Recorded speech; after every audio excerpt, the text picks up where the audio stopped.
Renaissant sous la forme d'un noble surendetté au sein d'un immense empire spatial, Liam fait un doigt d'honneur à l'univers et jure de devenir l'ultime seigneur du mal. Déterminé à mettre ses pouvoirs au service de la méchanceté, il commence à faire des ravages en exploitant ses pouvoirs.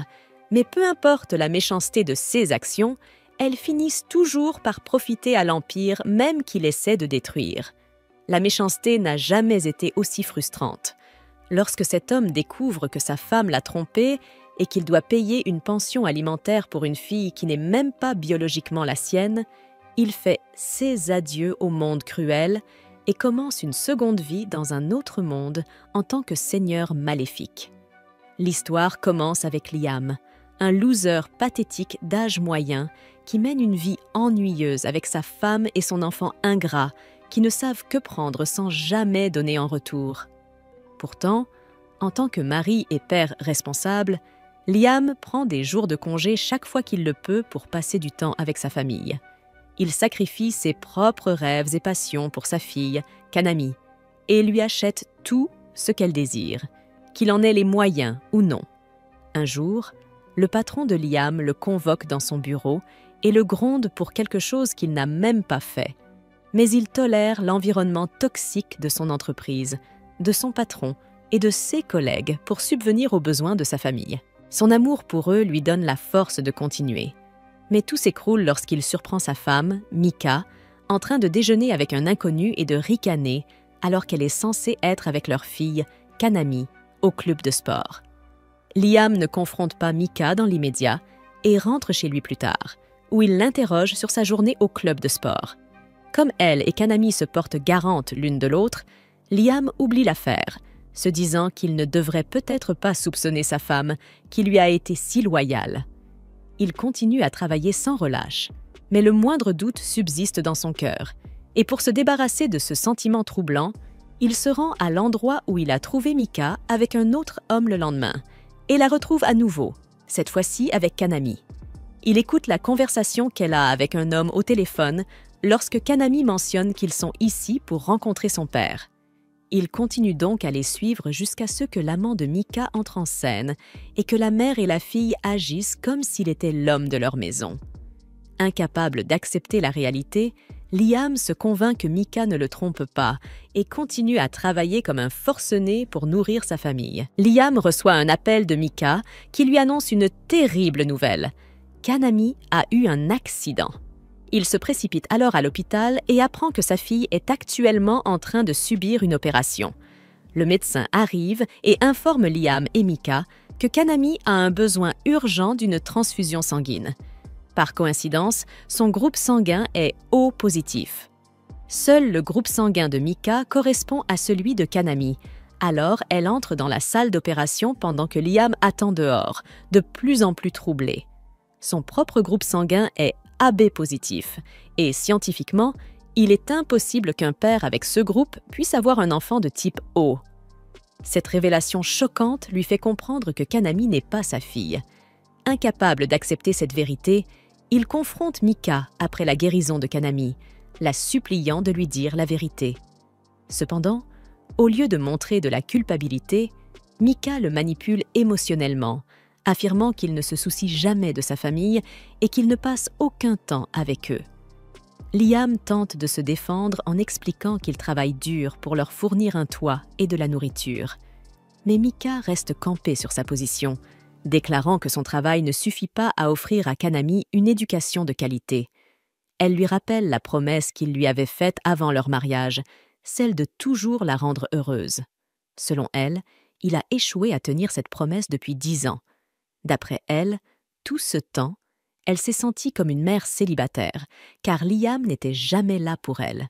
C'est pourquoi, aujourd'hui, elle ne le considère plus comme un membre de sa famille. Honnêtement, toute cette mise en scène, au lieu de répondre à la question de savoir qui est le père de Kanami ou si elle l'a trompé. Quoi qu'il en soit, Mika en a assez. Si elle reste ici plus longtemps, elle risque de se sentir coupable. Elle se lève donc et décide d'abandonner cette maison pour toujours avec Kanami et de rester avec son nouveau papa. Liam supplie Mika d'être rationnelle et demande à Kanami de prendre son parti. mais même le petit diable le trahit, déclarant qu'elle préfère son autre papa à lui. Alors que sa famille se désagrège, la vie professionnelle de Liam se dégrade elle aussi.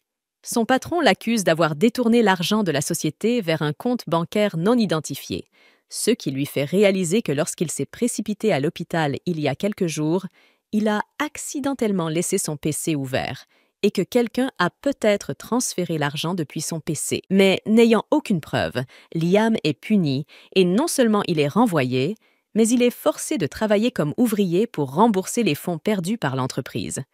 Micah utilise la mauvaise situation financière de Liam comme excuse pour demander le divorce, non seulement en obtenant la garde complète de Kanami, mais aussi en exigeant une pension alimentaire, ne sachant pas comment il va pouvoir payer sa dette.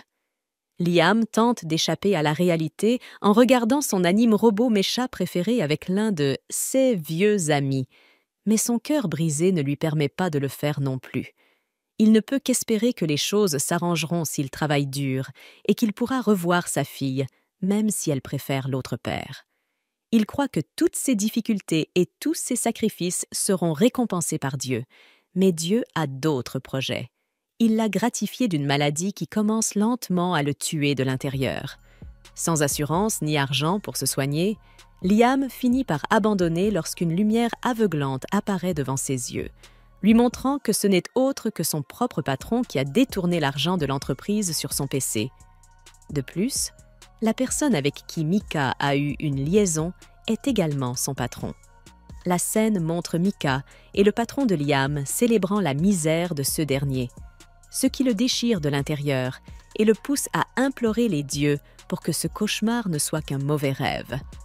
À ce moment-là, une figure mystérieuse apparaît devant Liam, déclarant que tout ce qu'on lui a montré est la vérité. Liam hurle à l'agonie, voulant se venger de ceux qui lui ont fait du tort, ce qui ne fait qu'amuser le mystérieux personnage. La figure déclare qu'elle s'intéresse à Liam parce qu'il est un homme bon. Mais Liam ne se soucie plus d'être bon, car tout le monde l'a baisé parce qu'il avait ce trait de caractère. Supposant que cette figure est une sorte de divinité, Liam lui demande de lui accorder une seconde vie où il pourra faire ce qu'il veut. Cette fois-ci, il veut devenir le méchant ultime qui marchera sur tous les autres. La mystérieuse divinité accepte et lui donne la possibilité de choisir entre 5 mondes différents pour se réincarner. Parmi eux, le fantastique, le surnaturel, le drame d'époque, le Far West, l'ère jurassique et, enfin, les robots et les batailles spatiales. Liam choisit celui des vaisseaux spatiaux, car il lui rappelle les jours passés avec ses vieux amis à discuter de ce type d'anime. La divinité accepte et dit à Liam qu'il s'agit d'un monde fantastique de science-fiction où la science et la magie coexistent et qu'il naîtra dans la maison d'un comte qui dirige une planète. Alors que Liam signe le contrat, la divinité envoie son âme vengeresse pour qu'elle devienne le chef des robots et l'ultime brute de l'espace. Lorsque Liam ouvre les yeux, il se retrouve dans le corps d'un jeune enfant allongé sur la terrasse de CE qui ressemble à un manoir qui n'a pas été touché depuis des décennies. Comme l'a dit la mystérieuse divinité, Liam se trouve maintenant sur une planète nommée Hydra, gouvernée par son père, le comte Banfield. Les domaines résidentiels sont entièrement entourés de plantes, y compris la maison de Liam, qui ressemble à un arbre de Noël dystopique. Alors que Liam se dirige vers l'intérieur, sa mère le surprend et lui souhaite un joyeux 5e anniversaire. Grâce à la magie du transport, elle l'emmène dans une autre pièce pour lui montrer le gâteau royal préparé pour son anniversaire et lui donner son cadeau. Il ouvre le gros paquet cadeau et découvre un petit appareil suspendu à l'intérieur, qui, selon sa mère, est un bon de commande pour un robot fabriqué par l'IA. Liam ne comprend pas grand-chose et appuie sur un bouton aléatoire du gadget, ce qui fait apparaître un écran de personnalisation du personnage. En résumé, il doit maintenant choisir l'apparence de la bonne. Alors qu'il suit le long processus de sélection, sa mère lui explique qu'après avoir choisi un modèle, il devra envoyer la feuille de commande au fabricant pour recevoir son robot unique fabriqué par l'IA. Elle mentionne avec désinvolture qu'il doit également sélectionner les parties intimes de la femme de chambre. Bien que cela soit extrêmement déplacé, Elle agit comme si c'était tout à fait normal. Le père de Liam entre à son tour et, en guise de cadeau d'anniversaire, fait de Liam le nouveau chef de famille, à condition que les deux parents passent le reste de leur vie sur la planète impériale. Il assure Liam que le fait de ne pas les avoir à ses côtés lui donnera plus d'autonomie. Il précise également que Liam doit leur verser une allocation mensuelle pour qu'ils puissent vivre en paix. Liam accepte toutes ces conditions, ce qui incite son père à appeler le grand chambellan pour lui remettre les documents officiels et confier la maison à son enfant de 5 ans. Liam ne pose aucune question et, alors qu'il signe le contrat, son père mentionne une dernière chose. Désormais, c'est sa bonne qui s'occupera de lui.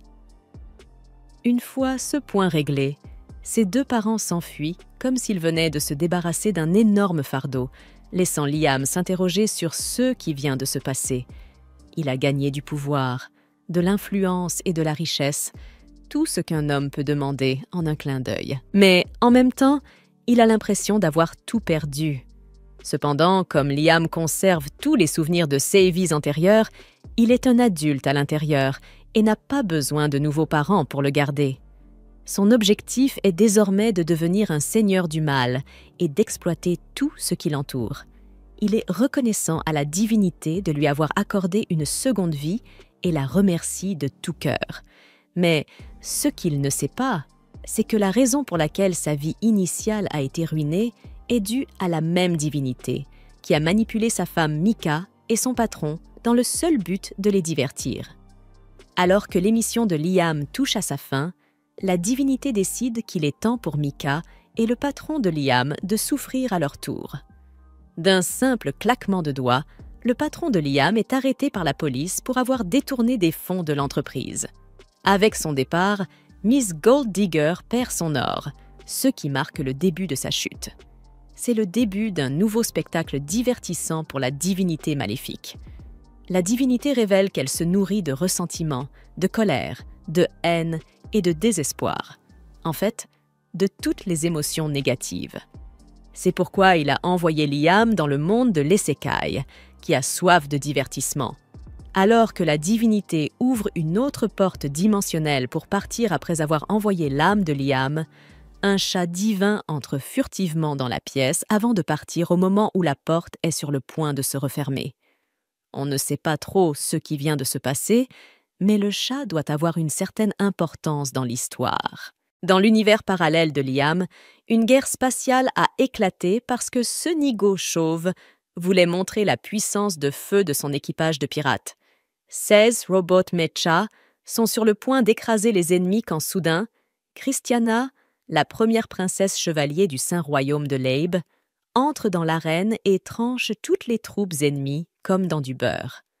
Elle esquive facilement les assauts frontaux et, avec elle à la tête de la charge, il ne faut pas longtemps pour que la ligne de front ennemie soit complètement anéantie. Les pirates commencent à battre en retraite, comprenant qu'ils ne peuvent pas gagner cette guerre. Mais la princesse ne les laisse pas s'échapper, car elle souhaite que chacun d'entre eux regrette d'avoir dérangé son royaume. Pendant ce temps, Liam reçoit son robot personnalisé fabriqué par l'IA, livré dans un grand paquet de poupées. D'un simple toucher, le paquet se transforme en une servante à l'apparence générique qui se présente comme un maquisard. Sans perdre de temps, Liam commence immédiatement à palper les melons de sa nouvelle servante, se contentant de dire qu'il s'agit d'une inspection minutieuse de la marchandise lorsque son chambellan l'interroge, souhaitant poursuivre sa séance d'inspection en privé. Il emmène Amagi dans sa salle de jeu et ne fait absolument rien qui sorte de l'ordinaire. Croyez-moi. Plus tard dans la nuit, Liam met Amagi au travail, lui faisant faire tout ce qu'il veut. Préparer du thé, faire des massages et même le baigner. À ce rythme, il ne faudra pas longtemps avant que cet enfant en pleine forme ne devienne un oncle de KFC. Le grand chambellan, toujours stressé par ce qui a pu se passer dans la salle de jeu, observe Liam avec une inquiétude croissante. Remarquant son inquiétude, Liam le rassure en lui disant qu'il n'y a pas lieu de s'inquiéter malgré son corps de 5 ans. Son esprit est celui d'un adulte de 36 ans. Entendant cela, Amagi le corrige, expliquant que dans cet empire, l'âge adulte est officiellement reconnu à 50 ans, bien que la plupart des gens ne se considèrent pas comme de vrais adultes avant d'avoir franchi la barre des 100 ans. Elle mentionne également que les humains vivent ici entre 5 et 600 ans, ce qui paraît soudain logique à Liam. Compte tenu de la priorité accordée par ce monde à la préservation de l'environnement, tout ce qui les entoure est vert et bien préservé. Voyant que Liam se sent un peu trop à l'aise avec l'IA, le grand chambellan intervient, l'avertissant que l'Empire méprise l'intelligence artificielle. Si un noble comme Liam est vu en train de s'approcher trop près d'une poupée IA, les rumeurs vont se répandre. Curieux, Liam lui demande d'en dire plus. Le chambellan lui explique alors que l'humanité a failli être anéantie par l'IA dans le passé. Liam, confus, demande si elles n'ont pas été programmées avec les 3 lois fondamentales de la robotique. Mais le chambellan le regarde d'un air absent, ignorant totalement ce que Liam veut dire. À ce moment-là, Liam comprend exactement où les choses ont mal tourné dans ce monde. Le vieil homme poursuit son récit, expliquant que durant cette période sombre, un groupe de braves guerriers s'est battu contre l'IA dévoyée et a miraculeusement gagné, fondant ainsi l'Empire. Cela soulève une question importante. Si l'Empire méprise tant l'IA, pourquoi la mère de Liam lui a-t-elle offert un objet qui pourrait lui causer des ennuis? Le grand chambellan hésite d'abord, mais comme Liam est désormais le nouveau maître, il finit par dire la dure vérité. Les parents de Liam l'ont abandonné et se sont enfuis, le laissant hériter des énormes dettes qui pèsent sur leur famille depuis des générations. Apparemment, l'arrière-grand-père de Liam était un souverain avisé, mais il n'a pas su élever correctement son héritier. Cet héritier a tout gaspillé et depuis, les dettes de la famille n'ont cessé de s'accumuler. Le chambellan prédit que les choses ne feront que se dégrader à partir de maintenant pour cette planète. Et après avoir appris cette nouvelle information, Liam se demande comment il est censé devenir un seigneur maléfique alors qu'il ne possède ni richesse ni pouvoir. Pendant ce temps, dans un bar, les gens commencent à discuter de leur nouveau seigneur, Liam, se demandant si les gens du peuple seront toujours à la merci des nobles. La barmaid garde espoir, estimant qu'un enfant de 5 ans ne peut pas être aussi méchant que les précédents seigneurs. Mais les autres ne sont pas du même avis, convaincus que ce pays va connaître une nouvelle ère de souffrance. Pour en revenir à Liam, il n'arrive toujours pas à comprendre pourquoi un enfant de 5 ans comme lui est chargé de si lourdes responsabilités. Il commence à penser que ses parents l'ont mis au monde uniquement pour pouvoir lui transférer toutes leurs dettes. Le chambellan confirme cette hypothèse, ce qui amène Liam à se demander s'il n'est pas destiné à être utilisé, maltraité et jeté au rebut comme dans sa vie précédente. Puisque lui et Amaji semblent être des parias dans ce monde, Liam propose qu'ils unissent leurs forces pour survivre. Il fait le serment de prendre le pouvoir et de montrer à tous qui est le chef, invitant une fois de plus Amaji à se tenir à ses côtés en tant que partenaire. Cependant, Amagi lui rappelle que son seul devoir est de le servir en tant que servante, et non en tant qu'égale. Elle est prête à faire tout ce qui est nécessaire pour satisfaire ses besoins et lui dit de se sentir libre de la commander comme il l'entend. Au cas où Amagi deviendrait un jour rebelle, Liam établit sa propre version des 3 lois de la robotique, qu'il nomme les 3 lois de la servante robot. Premièrement, elle ne peut pas faire de mal à son maître ni causer quoi que ce soit qui puisse lui nuire. Deuxièmement, elle doit obéir à tous les ordres de son maître, sauf s'ils contredisent la première loi. Troisièmement, elle doit protéger sa propre existence tant que cela n'entre pas en conflit avec les lois précédentes. Liam se tourne ensuite vers Amagi pour lui demander conseil, estimant qu'en tant qu'IA, elle devrait avoir de vastes connaissances en matière d'administration et de gouvernance. Elle suggère qu'ils utilisent une capsule éducative. Apparemment, en utilisant cette capsule, Liam peut installer tellement de connaissances dans son cerveau en seulement 6 mois, tout en renforçant son corps. L'idée plaît à Liam, qui décide de la mettre en œuvre et confie à Amagi le rôle de superviser son domaine, la plaçant ainsi à la tête du territoire. Le grand chambellan s'oppose fermement à cette décision, Mais il ne parvient pas à s'imposer face à l'esprit de Liam et à l'intelligence avancée d'une IA. Tout étant réglé, Liam se prépare à entrer dans la capsule éducative. Avant d'entamer le processus, il pose une dernière question à Amaji. Les IA de ce monde ont-elles des émotions? Même ici, l'IA peut imiter le comportement humain, et juste pour le bien de l'anime, oui, elle a des émotions. Laissant tout entre ses mains, Liam entre dans la capsule et se plonge dans un sommeil cryogénique pour les 6 prochains mois. La divinité mystérieuse qui prétend être le guide est un être détaché qui se nourrit d'émotions négatives. Il s'est déjà débarrassé de Liam, de sa femme et de l'amant de celle-ci et cherche maintenant sa prochaine cible. Il se dirige à nouveau vers la Terre, où il pose les yeux sur une jeune femme qui, dans un magasin de nouilles, s'apprête à prendre le meilleur repas de sa vie. Mais au moment où elle ouvre sa baguette, celle-ci se brise de manière irrégulière, ce qui, dans la culture japonaise, est considéré comme un mauvais présage et est censé apporter le malheur, voire la mort. La raison pour laquelle les baguettes se sont brisées de façon irrégulière est que la divinité guide aime le nombre d'émotions négatives qu'elle génère à cause d'une si petite chose. Pendant ce temps, dans le monde de Liam, ce dernier a fabriqué un poids Mogi pour son réveil devant sa capsule éducative. La capsule s'ouvre et Liam se réveille, découvrant qu'il a dormi pendant 2 ans et que son corps physique a grandi et a été renforcé par le programme d'éducation nocturne de la capsule. Comme cela ne fait que quelques secondes, Liam aura besoin de temps pour s'habituer à sa croissance et un Mogi suggère qu'il suive une rééducation. Par la suite, Liam demande comment se porte son territoire, Benfield, et un Mogi lui montre la situation économique actuelle du territoire. En tant que robot IA, elle a fidèlement rempli son rôle et gouverné Benfield comme il se doit. Liam la félicite, mais il veut voir le développement de ses propres yeux. Il part donc avec elle et apprend avec stupéfaction qu'elle a créé un port spatial pour l'armée de Benfield. Elle a également construit un dock flottant dans le ciel où des robots mobiles et des vaisseaux spatiaux peuvent être stationnés. Liam visite avec enthousiasme le quai flottant et est complètement émerveillé par la vue des chevaliers mobiles qu'il pourra monter et qu'il montera à l'avenir. Lorsqu'il exprime son désir de monter sur le robot, un Mogi s'en occupe et lui apprend les commandes de base, qui sont faciles à apprendre. Les manœuvres dépendent de la magie, et, en fait, quel que soit le mouvement imaginé par Liam, le robot se déplacera exactement comme il le souhaite. Liam descend donc avec précaution le chevalier mobile de sa station et se promène avec aisance.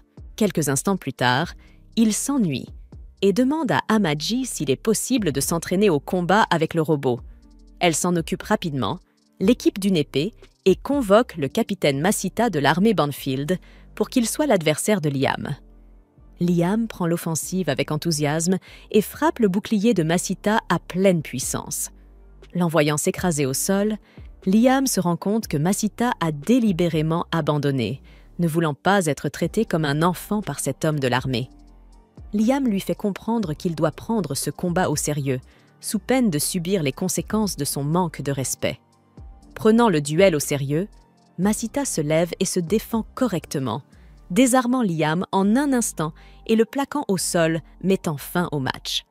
Avec cette défaite, Liam doit se rendre à l'évidence. Il devra développer ses propres compétences au combat pour devenir un meilleur pilote. Il demande donc à son chambellan de le mettre en contact avec un instructeur qui lui apprendra à devenir compétent au combat.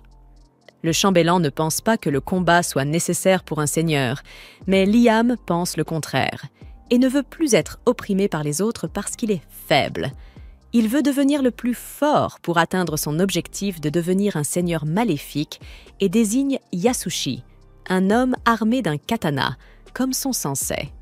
Liam se présente à Yasushi, exprimant son désir de devenir le meilleur épéiste, ce qui incite Yasushi à se lancer dans un discours philosophique sur le fait que personne ne peut être considéré comme le meilleur. Amaji devient sceptique à l'égard de l'homme en colère, mais Liam lui dit de ne pas s'inquiéter et commence son entraînement avec Yasushi. Le maître épéiste démontre d'abord une technique secrète qu'il appelle la voie de l'éclair. Saisissant la poignée, il dégaine légèrement son épée avant de la remettre en place. Et en un instant, tous les troncs d'arbres autour de lui se fendent en deux. Liam pense d'abord que l'homme a dégainé son épée si vite qu'ils ne l'ont même pas vu. Il demande donc à Amaji de lui montrer la vidéo au ralenti qu'elle a enregistrée avec ses yeux pour découvrir que l'homme n'a même pas dégainé son épée. Supposant que la caméra high-tech d'Amaji n'a pas pu capturer la technique de Yasushi, Liam est encore plus intrigué et décide de devenir le disciple de Yasushi. Mais ce qu'il ignore, c'est que Yasushi est un escroc et qu'il a déjà découpé les troncs d'arbres. La divinité guide observe tout ce qui se passe depuis sa dimension. C'est peut-être lui qui a envoyé Yasushi ici, et il attend avec impatience de voir ce que cela va donner à l'avenir. De l'autre côté, Christiana, la princesse chevalier, reçoit une offre de pourparlers de paix de la part du gang de pirates ennemis. Elle se rend donc à la base ennemie avec sa flotte de combat pour parler avec le commandant du gang de pirates ennemis, Goz. Cependant, Goz n'a jamais eu l'intention de faire la paix et l'a seulement amené ici pour pouvoir attaquer sa planète d'origine non surveillée, Mysteria, quelques instants plus tard. Des milliers de vaisseaux pirates s'approchent de la planète de Christiana, traversant la ligne de défense de son alliance, et Go révèle que l'alliance s'est jointe à lui, la trahissant parce que la plupart d'entre eux considèrent sa planète comme une menace, alors que toute la flotte combinée de l'Alliance pointe ses armes vers le vaisseau spatial de Christiana. Goz révèle qu'il lui a suffi d'un peu d'argent pour convaincre l'Alliance de la trahir et lui fait comprendre que son règne s'arrête là. Cependant, il lui promet de ne pas nuire à sa planète s'il écoute ce qu'il lui dit de faire. 3 ans se sont écoulés depuis que Liam a commencé à s'entraîner avec l'escroc, et il n'a bien sûr pas appris la technique de l'éclair, car elle n'existe pas. Il maîtrise les arts martiaux de base, mais il n'est pas du tout satisfait et veut apprendre des techniques spéciales qui l'aideront à devenir un seigneur du mal surpuissant. De retour chez Maître Usushi, il se vante de la facilité avec laquelle il a pu arnaquer Liam, qui continue à ne rien comprendre au fait qu'il n'est rien d'autre qu'un minable sans aucune compétence. Il est heureux de ce qu'il a obtenu et souhaite que cet argent facile continue à arriver pour toujours. À ce moment-là, Liam revient pour poser des questions à son maître. Il supplie son maître de lui enseigner une technique compliquée appelée « technique de la voie de l'éclair ». En entendant cela, Maître Yasushi le bannit de l'école pour le punir de son insistance à vouloir apprendre une technique avancée alors qu'il n'en maîtrise pas encore toutes les bases. Immédiatement, Liam supplie son maître de lui pardonner son ignorance et admet être un imbécile, ce qu'il est manifestement. Il supplie de ne pas être mis à la porte et Maître Yasushi l'écoute avec élégance car il ne veut pas que sa source d'argent s'épuise. Après avoir été pardonné, Liam s'empresse de quitter son maître. S'apercevant de son départ, Maître Yasushi sort de son élégance et reconnaît qu'il n'a aucune idée de la technique que Liam lui a demandé d'enseigner. À ce moment-là, Liam revient pour lui offrir un peu d'argent supplémentaire en guise d'excuse et le maître affamé accepte. Lorsque Liam s'en va enfin, il est tout excité à l'idée de l'argent supplémentaire qu'il va recevoir. Alors qu'il est tout excité, Liam revient pour l'informer qu'il ne sera pas disponible pour les cours le lendemain et Maître Yasushi n'y voit pas d'inconvénient. Bien sûr, il n'aurait aucun problème à ce que son sac d'argent préféré ne vienne pas à ses cours inutiles. De retour dans son palais, Liam prend une position élégante sur son trône et se lamente sur le stress de l'apprentissage. À ce moment-là, Amaji l'informe du rapport économique de Fimance, dont les dettes restent inchangées. Cependant, comme la production et les ventes augmentent, tout semble aller pour le mieux. Liam remercie Amagi pour son travail acharné et envisage de lui confier le gouvernement plus souvent. Aussi heureuse qu'Amagi ait été d'entendre cela, elle s'excuse d'avoir un taux de croissance aussi faible que celui auquel il s'attendait. Elle lui montre un rapport sur le programme d'aide sociale et déplore que les résultats soient inférieurs aux attentes. Liam trouve cela surprenant et souhaite savoir qui est responsable de cet échec. Peu après, un shorty au visage bizarre et à l'allure laide arrive. Liam lui demande immédiatement de présenter ses excuses pour de tels échecs. Au début, le shorty est surpris, mais on lui rappelle rapidement qu'il a dissimulé et manipulé des fonds, ce qui constitue un signe évident de détournement de fonds. Entendant cela, le shorty se défend en affirmant que Liam est encore trop jeune pour comprendre ces choses. Il prétend que les dépenses sont nécessaires, mais Liam lui rappelle que c'est un mensonge. De plus, il insiste sur le fait qu'il a engagé ces dépenses pour faire tourner les affaires. En l'entendant proférer ces mensonges, Liam lui demande pourquoi il a choisi de faire appel à un autre fournisseur que celui qu'il utilisait auparavant. Mais il prétend que le nouveau fournisseur est meilleur. « Arrêtez le bouchon, mon vieux !» Lassé de ces mensonges, Liam lui rappelle ses autres pratiques corrompues de corruption des fournisseurs. Pendant que ces accusations se poursuivent, l'esprit de Liam s'emballe. Il envisage d'apprendre une ou deux choses de ce fonctionnaire corrompu apparemment talentueux. Malheureusement, le gros n'est pas aussi doué que Liam le pensait. Amaji l'informe d'une affaire de détournement de fonds qui s'est produite plus tôt et qui impliquait un subordonné du shorty. Bien qu'il affirme qu'il s'agissait entièrement du travail de son subordonné, Liam et Amaji pensent qu'il a piégé son subordonné pour s'en tirer, surtout si l'on considère que les fonds détournés n'ont jamais été récupérés. Lorsque Liam apprend cela, il est en colère contre le petit gras qui a intentionnellement sacrifié son subordonné pour s'en tirer avec le détournement de fonds.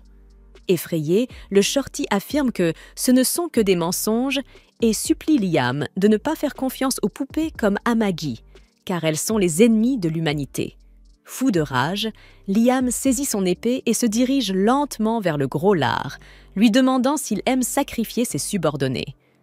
En regardant Liam marcher vers lui, le gros continue à dire des choses insignifiantes pour défendre ses actions. Même en visant cela, tout le monde fait de même puisque cela permet aux affaires de continuer à fonctionner. Même avec toutes ces remarques, Liam dégaine son épée. À ce moment-là, le gros homme change de ton et informe Liam qu'il ne peut mener une vie luxueuse que grâce aux efforts de seigneurs comme lui. Cependant, avant qu'il ne puisse terminer ses paroles diffamatoires, Liam le tranche net, mettant fin à sa vie. Il fulmine contre le seigneur sans vie, lui faisant savoir que personne n'a le droit de toucher à son peuple ou à son argent, sauf lui. Avant que la situation ne dégénère davantage, Amaji parvient à le calmer. Avant cela, il lui ordonne d'enquêter sur tous les fonctionnaires corrompus. Cependant, elle l'informe que cela causerait plus de mal que de bien. En revanche, elle lui suggère plutôt de préparer un grand nombre de poupées, affirmant que 30 poupées lui seraient plus utiles pour des tâches comme la gouvernance et d'autres fonctions subsidiaires afin d'assurer le progrès du territoire. En entendant cela, Liam accepte immédiatement. Bien qu'Amaji pense que certaines personnes pourraient avoir des choses négatives à dire sur cette décision, Liam n'en a cure tant qu'il y aura des progrès. Ce soir-là, la nouvelle commence à se répandre sur la façon dont Liam a tué un fonctionnaire corrompu. Ils parlent également de la façon dont Liam envisage de faire passer l'éducation obligatoire de 3 à 6 ans, ce qui a conduit à l'affectation de davantage de travailleurs de la construction à la construction d'écoles. Ils estiment que Liam fait du bon travail, surtout compte tenu de son jeune âge de 10 ans. Pendant ce temps, Liam essaie enfin de contrôler les grandes machines ressemblant à des transformateurs, puisqu'il a maintenant maîtrisé les arts martiaux. Malheureusement pour lui, son faux maître arrive juste à temps pour briser son rêve de piloter la machine, en affirmant qu'il n'y a aucun intérêt à utiliser quelque chose que tout le monde peut utiliser. Au lieu de cela, il demande à Liam d'envisager de contrôler quelque chose de plus puissant, que personne d'autre ne peut maîtriser. En entendant cela, Liam accepte immédiatement. Il se tourne vers le capitaine de la base pour obtenir des idées et apprend l'existence d'un ancien modèle non automatique de CS Machine. Le capitaine l'informe de l'existence d'une unité que son arrière-grand-père pilotait autrefois, et Liam est très enthousiaste à l'idée de suivre les traces de la machine de son arrière-grand-père.